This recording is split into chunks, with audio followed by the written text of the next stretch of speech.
तव कंजलोचन कंजमुख कर कंजपद कंजारुणम्।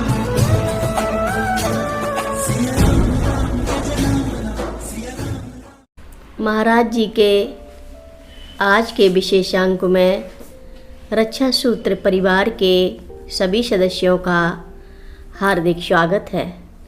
बाबा जी के भक्तों को राम राम। भूमियाधार मंदिर बन रहा था, केवल महाराज जी की कुटी बन पाई थी। तभी बाबा जी के पास रिपोर्ट पहुंची कि पास के एक काम करने वाले व्यक्ति ने 2 टीन की चादरें तथा चंद बोरी सीमेंट चुरा कर बेच दिया है। बाबा जी ने उसे बुलाया और पूछा, क्या तूने टीन और सीमेंट चुराया है? उसने भी अपने सरल भाव से चोरी स्वीकार करते हुए कह दिया, हाँ, क्योंकि तुमने टीन और सीमेंट की चोरी। महाराज जी, मेरे पास अपने भूखे बच्चों को खिलाने को कुछ नहीं था। सुनकर करुणानिधान द्रवित हो उठे, परंतु प्रबंधकर्ता ब्रह्मचारी बाबा जी को बुलाकर आदेश दिया कि इसे 1 बोरी आटा और 500 रुपये अभी दे दो। करुणानिधान को दया आई तो क्षमा भी स्वतः आगे आ गई। इसी प्रकार बजरंगगढ़ में एक कर्मचारी ने कुछ चांदी के बर्तन एवं आभूषण चुरा लिए।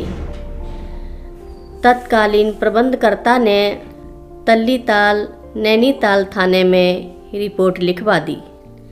कर्मचारी पकड़ा गया और उसके पास से माल भी बरामद हो गया। वह थाने में बंद कर दिया गया। उसने बाबा जी महाराज को पुकारा भी कि नहीं, ज्ञात नहीं। पर तभी मामला आगे बढ़ने से पूर्व ही महाराज जी बजरंगगढ़ पहुँचे और तथ्यों का जानते हुए भी पता लगाकर प्रबंधकर्ता को बहुत डांट फटकार लगाई कि उसने थाने में रिपोर्ट क्यों की। साथ में आज्ञा दी कि जाकर FIR वापस लो और कर्मचारी को थाने से छुड़ा कर लाओ।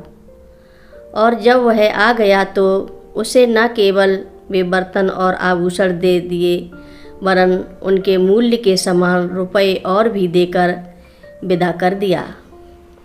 ऐसी दया क्षमा के अनगिनत दृष्टांत हैं।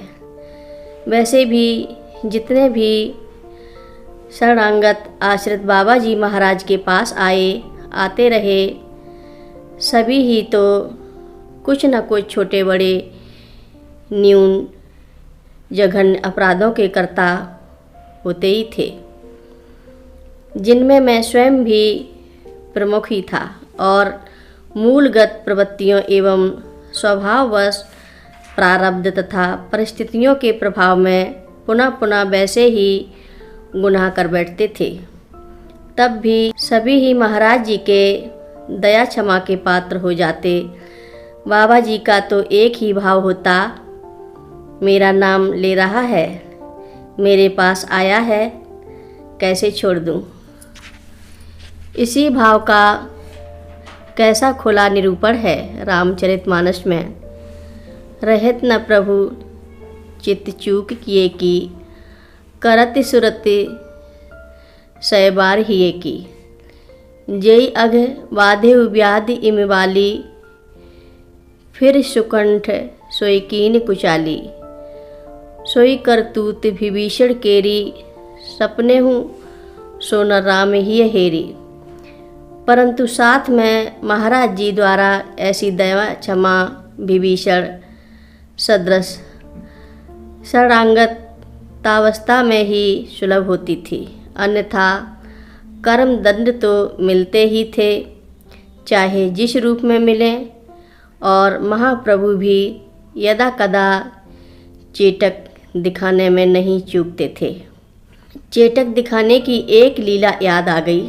कौतकी बाबा जी तो जहाँ मन आया घूमते ही रहते थे और अपनी लीलाओं से जनता को लीक पर लाते रहते थे। विशेषकर साधु वृत्ति ग्रहण कर चुके लोगों को एक दिन ऐसे ही एक साधु महात्मा के आश्रम में जा पहुँचे। पहले तो स्वयं ही उसके आश्रम का चक्कर लगाकर देख लिया कि साधु जी ने क्या क्या समृद्धि इकट्ठा कर रखी है। इसके बाद साधु बाबा से बोले, उससे सब कुछ पूछा, कितनी गाय हैं, कितनी आमदनी है, कितना दूध होता है आदि। वह भी निश्चिंत होकर अपनी तारीफ में सब बताता गया। तब बाबा जी ने कहा, हमें भी एक गिलास दूध पिला दे। बस क्या था, साधु बाबा एकदम मुकर गए। कहाँ है दूध? बाबा जी, यहाँ तो कुछ भी नहीं है। बाबा जी ने पुनः विनती की कि दूध पिला दे, परंतु वह अपने में ही मगन साधु मना करता गया। बाबा जी भी उठकर चल दिए, परंतु वह व्यक्ति तो साधु बन ही चुका था और उसे सन्मार्ग पर ही लाना ही था। तो ना मालूम बाबा जी ने क्या माया फेरी कि वह साधु कुछ दिनों बाद महाराज जी को ढूंढते उनके चरणों में आ गिरा। त्राहिमाम कहते, उसके आश्रम की गायों ने दूध देना ही बंद कर दिया। तब बाबा जी ने उसे साधु धर्म समझाते हुए कहा कि आश्रम में जो भी आए उसे कुछ न कुछ प्रसाद दो और केवल लेना न सीखो। यदि कोई कुछ मांगे और तुम्हारे पास हो तो इनकार मत करो। महाराज जी की कथाएं सुनने के लिए सभी भक्तों का धन्यवाद। महाराज जी सभी भक्तों पर अपनी विशेष कृपा बनाए रखें। सभी भक्त मिलकर बोलो, नीप करोरी बाबा जी महाराज की जय बोलो।